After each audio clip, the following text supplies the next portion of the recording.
उसकी आंखें धीरे से खुली। धुंधली आकृतियां उसके सामने तैर रही थीं। अस्पताल के कमरे की सफेदी धुंध से साफ दिखाई दे रही थी। उसके सिर में एक हल्का दर्द हो रहा था। हर धड़कन उसे उसकी शारीरिक और मानसिक पीड़ा की याद दिला रही थी। तभी उसने उसे देखा। बेडसाइड लैंप की हल्की रोशनी में एक परछाई, उसका होना, इस अजीब माहौल में एक जाना पहचाना सुकून। रोहन, उसने फुसफुसाते हुए कहा। उसकी आवाज में आंसुओं की गहराई थी। तुम जाग गए? उसने उठने की कोशिश की। दर्द से उसके मुंह से एक दर्द भरी आवाज निकली। आयशा फौरन उसके पास आ गई और उसे धीरे से तकिए पर टिका दिया। ज्यादा हिलो मत, उसने धीरे से कहा। उसका स्पर्श उसके हाथ पर नर्म था।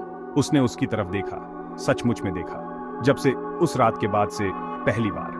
अपराध बोध उसके सीने में एक भारी बोझ की तरह था। उसे याद आया कि उसने उस पर कैसे इल्जाम लगाए थे। रूह द्वारा बोले गए झूठ से भड़के हुए उसके अपने शब्दों में कितना जहर था। उसने उस पर शक किया था, उसे दूर धकेल दिया था, जब उसने उसे सिर्फ प्यार और साथ दिया था। आयशा, उसने बोलना शुरू किया। उसकी आवाज पछतावे से भरी हुई थी। वह उस दर्द के लिए माफी कैसे मांगता जो उसने उसे दिया था।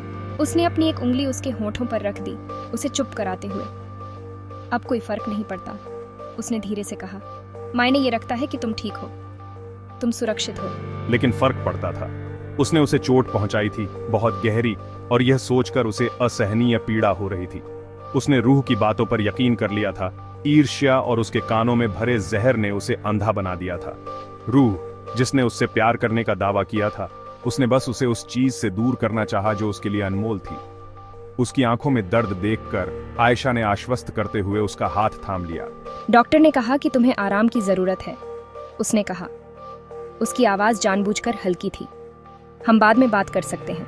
वह विरोध करना चाहता था, उससे माफी मांगना चाहता था, लेकिन थकान उसे अपनी चपेट में ले रही थी। उसने अपनी आंखें बंद कर लीं। उसका हाथ अभी भी उसके हाथ में गर्माहट दे रहा था, और वह फिर से एक परेशान करने वाली नींद में चला गया।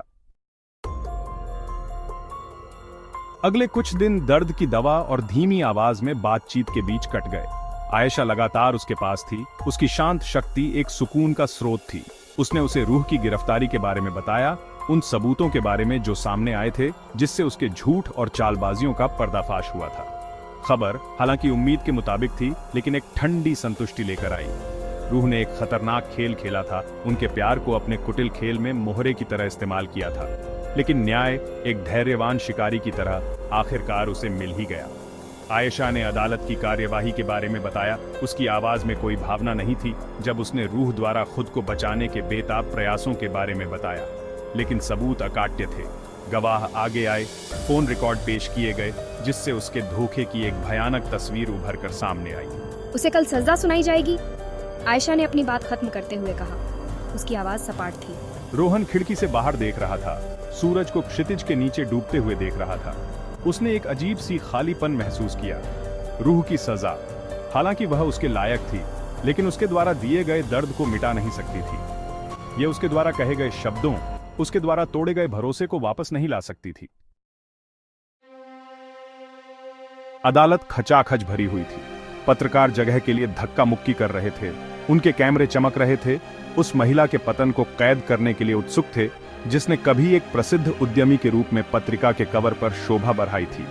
रोहन और आयशा एक साथ बैठे थे।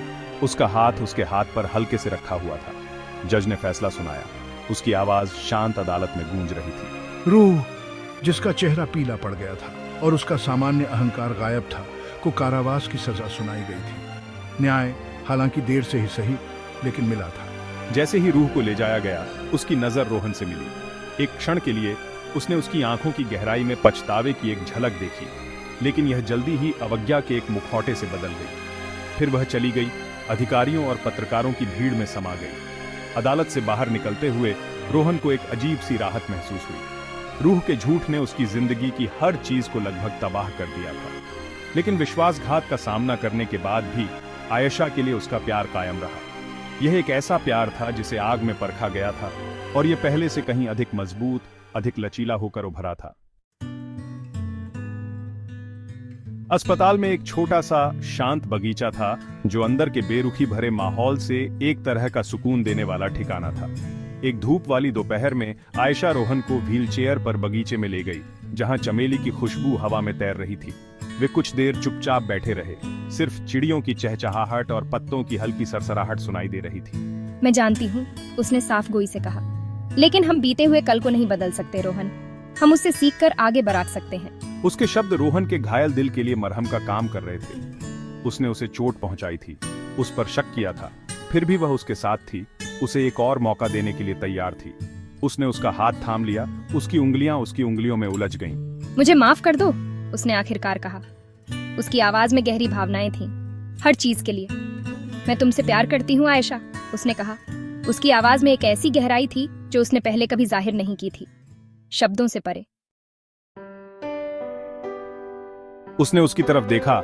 उसकी आंखों में पत्तों से झांकती धूप की किरणें थीं, जैसे हजारों छोटे छोटे तारे चमक रहे हों। मैं भी तुमसे प्यार करती हूँ रोहन, उसने धीरे से कहा। उसकी आवाज भावनाओं से भरी हुई थी। हमेशा करती थी, हमेशा करूंगी। उसने झुककर अपना माथा उसके माथे पर टिका दिया। वे काफी देर तक ऐसे ही रहे, एक दूसरे की मौजूदगी से ताकत और सुकून पाते रहे। बीता हुआ कल अपनी सारी पीड़ा और विश्वासघात के साथ पृष्ठभूमि में धुंधला पड़ गया। उसकी जगह भविष्य की एक झलक ने ले ली। लेकिन बात करते हुए भी रोहन का एक हिस्सा रूह की करतूतों के निशानों के बारे में सोचता रहा। वह भरोसा जो पहले इतनी आसानी से बांटा गया था, अब नाजुक था, आसानी से टूट सकता था। वह जानता था कि इसे फिर से बनाने में समय, धैर्य और एक सचेत प्रयास की जरूरत होगी।